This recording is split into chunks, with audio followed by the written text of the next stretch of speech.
नेते 2014 मध्ये करण बागुल याच्या अपहरणाचा गुन्हा दाखल होता. त्याचा समांतर तपास गुन्हे शाखा घटक 3 चे पोलीस निरीक्षक अजित शिंदे, सहाय्यक पोलीस निरीक्षक सर्जेराव पाटील आणि त्यांची टीम एसीपी शेखर बागडे यांच्या पर्यवेक्षणामध्ये करत होती. त्या 2014च्या गुन्ह्यामध्ये अपहरित इसम करण बागुल याचा मर्डर खून झाल्याचं तपासामध्ये निष्पन्न झालं.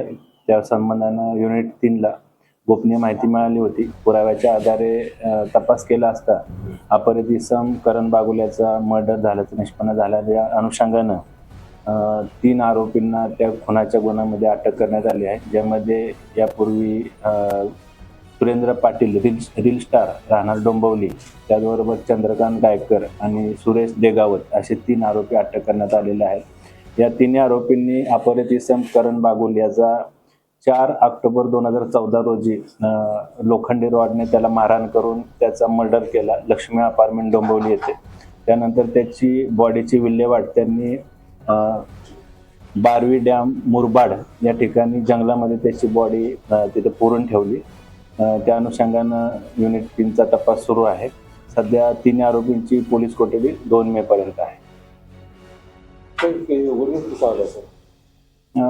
गुन्हे शाखा घटक 3 ला गोपनीय माहिती मिळाली होती की या 3 इसमांनी करण बागुलचं मर्डर केलेलं आहे. त्या अनुषंगानं आम्ही काही प्राथमिक चौकशी केली, काही पुरावे निष्पन्न केले, त्या आधारावर खून झाल्याचं निष्पन्न झालं.